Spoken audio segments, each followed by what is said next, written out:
दोनच मिनिटं जास्त वेळ कोणाचा घेणार नाही. आज यांचा 28वा पुण्यतिथी सोहळा आणि या पुण्यतिथी सोहळ्याच्या निमित्ताने 3 दिवसीय वैष्णव मेळावा दुसऱ्या दिवसाची कीर्तन रूपी सेवा गुरुवर्य धोंडराम दादा शिंदे डोंगरगाव पुणे यांची आज संपन्न झाली. दरवर्षी आम्ही एका दिवसाचाच कार्यक्रम करायचो आणि पुण्यतिथीचंच कीर्तन करून कार्यक्रमाचा समारोप करून अन्नदान केलं जायचं. पण यावेळेस गुरुजी असतील, बडूभाऊ असतील, सर्व साधक मंडळ असेल, या सगळ्यांच्या विचारांनी आपण 3 दिवसाचा वैष्णव मेळाव्याचं आयोजन केलं आणि सगळ्यांची याला सुंदर अशी साथ मिळाली. ज्याच्या नशिबात होतं त्याला मिळालं, ज्याच्या नशिबात नाही त्याला मिळणार नाही.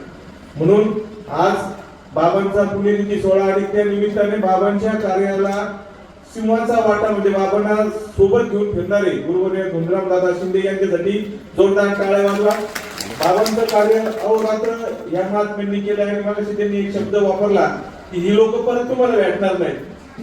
ज्यांनी बाबांचा एक्सपिरियन्स घेतलाय, जे बाबांसोबत राहिले, बाबांचं कार्य ज्यांनी बघितलंय आणि बाबांचंच डुप्लिकेशन करताय, बाबांच्याच पावलावर पाऊल ठेवून ही लोक प्रामाणिकपणे आजही हे कार्य करतायत. त्याच पद्धतीने आपल्याला सुद्धा त्यांचं बघून त्यांच्या पावलावर पाऊल ठेवून बाबांचं काकांचं कार्य आपल्याला करायचं आहे आणि त्यासाठीच आपण सर्व साधक परिवार पूर्ण महाराष्ट्रातून आपण हा कार्यक्रम उत्तरोत्तर चांगला कसा व्हावा अशा या हेतूने आपण अल्पसा प्रयत्न करतो. 3 दिवसाचं नियोजन करण्याचा प्रयत्न केला, पण आता बाकीच्या वेळी आपल्याला 7 दिवसाचं करायचं. पण बघू आपण पुढं जसं नियोजन होईल तसं पण 100% आपण करणार. याच्यात काडी मात्र बदल होणार नाही. देवा तुझी चरण सेवा साधावया. आणि मी अजून एक सांगतो, मी काकांचा मुलगा बोलतोय असं नाही. आपल्याला सगळ्यांना काकांनी बाबांनी जो अनुग्रह दिलाय त्या अनुग्रह आपल्याला मिळाला की आपण सुद्धा त्या सद्गुरूचे लेकर होतो. तुकोबाराय सांगतात, माझ्या वडिलांची मिरासी का देवा तुझी चरण सेवा पांडुरंगा उपवास पारणे राखीला दारवंटा आणि केला भोगवाटा आम्हाला घे. आपण सर्वजण त्या सद्गुरूचे मुलं आहोत, शिष्य आहोत आणि त्यांचं कार्य आपल्याला सगळ्यांना मिळून मिसळून जास्तीत जास्त पद्धतीने नामाचा प्रचार आणि प्रसार आपल्याला आयुष्यभरासाठी करायचा आहे. आणि त्यासाठी हे संत मालिका मंदिर याचे जे संस्थापक आहेत संत भागवत महाराज कोळी काका यांचा हाच अल्पसा प्रयत्न होता की मी गेल्यानंतर सर्व साधकांना एका ठिकाणी एकत्र येऊन हे कार्य उत्तरोत्तर छान कसं करता येईल या हेतूने काकांनी आपल्याला सर्वांना या ठिकाणी एकत्र आणलं. म्हणून आपण त्यांच्या ऋणातून 100% उत्तर होऊ शकत नाही, पण त्यांनी जे ज्ञानरूपी वसा आपल्याला दिलाय तो आपल्याला चालवायचा आहे. म्हणून सगळ्यांना सांगणं याच्यानंतर आपल्याला आयुष्यामध्ये परत जन्म नाही आणि मरण नाही. आपल्याला ईश्वर स्वरूप होण्याचं तत्व साधू संतांनी दिलंय आणि त्याचा आपल्याला जोपासना करायची. ते करता करता करता त्यांच्यासारखं व्हायचंय. आपण सारिखे व आपल्याला सुद्धा तसंच केलंय. आणि आज ज्या महात्म्याचं कीर्तन झालं ते खूप मोठं व्यक्तिमत्व आहे.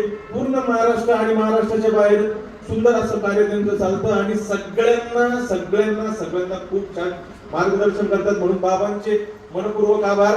अशीच कृपा तुम्ही आमच्या सर्व साधकांवर असू द्या ही मी सद्गुरू सच्चिदानंद श्री संत श्रीपाद बाबा, श्री संत रामदास बाबा आणि श्री संत भागवत महाराज कोळी काका यांच्या चरणी प्रार्थना करतो. तसंच उद्या सकाळचं कीर्तन बरोबर सकाळी 9 वाजता सांगता कीर्तन या ठिकाणी संपन्न होणार आहे. तरी पंचक्रोशीतील सर्व भाविक भक्त वारकरी ग्रामस्थ सगळ्यांनी उद्या सकाळचं जे कीर्तन आहे आपल्या सर्वांचे गुरुवारी हरिभक्तपरायण कोळी काकी यांचं उद्या कीर्तन संपन्न होईल.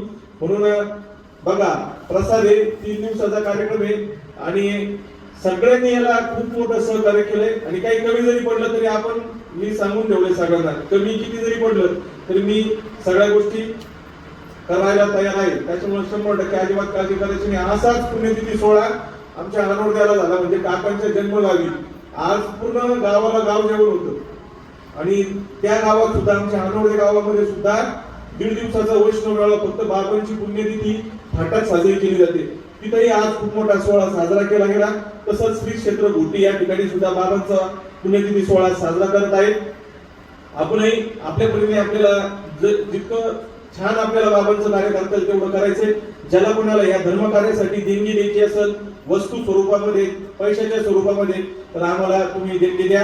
का तर या सगळ्या गोष्टीचं नियोजन करायचंय. आम्ही 100% पूर्णच करणार. राऊरीकरांचे मनपूर्वक आभार. या कार्यक्रमाचा म्हणजे पुण्यतिथीचा कार्यक्रम हा 1 दिवसाचा असायचा आणि 1 दिवसाचं पैशाचं मॅनेजमेंट डॉक्टर साधक मंडळ करायचं आणि ह्या लोकांनी खरंच जवळजवळ 10 ते 15 हजार रुपये आपल्याला या कार्यक्रमासाठी वर्गणी गोळा करून दिली, म्हणून त्यांचं सुद्धा मनपूर्वक आभार. तर माझी विनंती आहे, चंदाताई या इथं आणि चंदाताईंचा सत्कार कोणीतरी आपल्या सादरातूनच कोणीतरी या कोण म्हणता या कोणतरी या